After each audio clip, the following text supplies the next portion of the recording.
इफिसियों 6 अध्याय।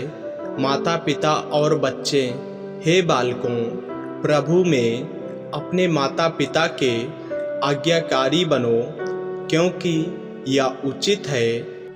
अपनी माता और पिता का आदर कर, यह पहली आज्ञा है, जिसके साथ प्रतिज्ञा भी है कि तेरा भला हो और तू धरती पर बहुत दिन जीवित रहे। हे बच्चों वालों, अपने बच्चों को रिस न दिलाओ, परंतु प्रभु की शिक्षा और चेतावनी देते हुए उनका पालन पोषण करो। स्वामी और दास, हे दासों, जो लोग इस संसार में तुम्हारे स्वामी हैं, अपने मन की सिधाई से डरते और कांपते हुए जैसे मसीह की वैसे ही उनकी भी आज्ञा मानो।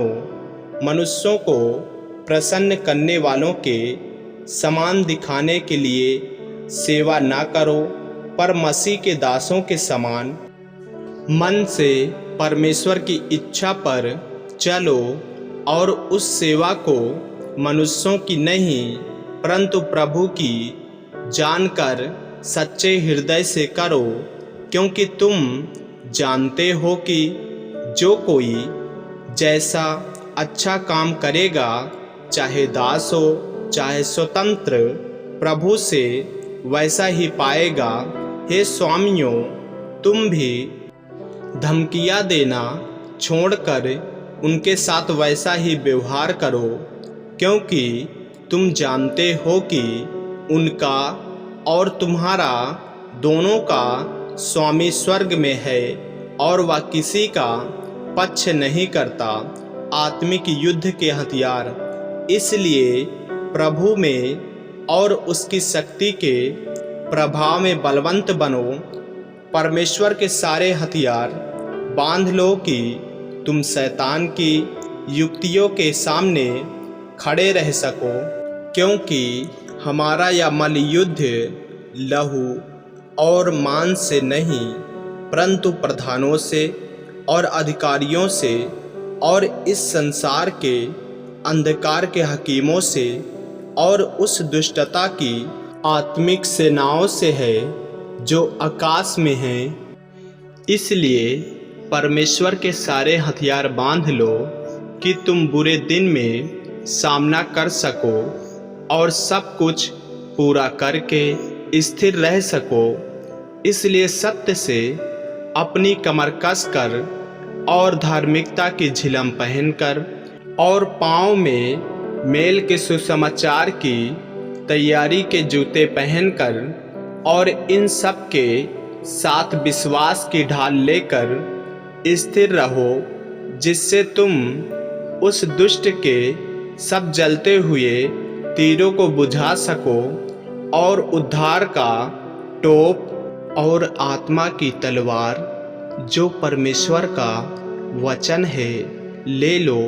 हर समय और हर प्रकार से आत्मा में प्रार्थना और विनती करते रहो और इसीलिए जागते रहो कि सब पवित्र लोगों के लिए लगातार विनती किया करो, और मेरे लिए भी, कि मुझे बोलने के समय ऐसा प्रबल वचन दिया जाए कि मैं साहस के साथ सुसमाचार का भेद बता सकूं, जिसके लिए मैं जंजीर से जकड़ा हुआ राजदूत हूं, और यह भी कि मैं उसके विषय में जैसा मुझे चाहिए साहस से बोलूं। अंतिम अभिवादन। तुखिकुस, जो प्रिय भाई और प्रभु में विश्वास योग्य सेवक है, तुम्हें सब बातें बताएगा कि तुम भी मेरी दशा जानो कि मैं कैसा रहता हूँ। उसे मैंने तुम्हारे पास इसीलिए भेजा है कि तुम हमारी दशा को जानो और वह तुम्हारे मनों को शांति दे। परमेश्वर पिता और प्रभु यीशु मसीह की ओर से भाइयों को शांति और विश्वास सहित प्रेम मिले जो हमारे प्रभु यीशु मसीह से सच्चा प्रेम रखते हैं, उन सब पर अनुग्रह होता रहे।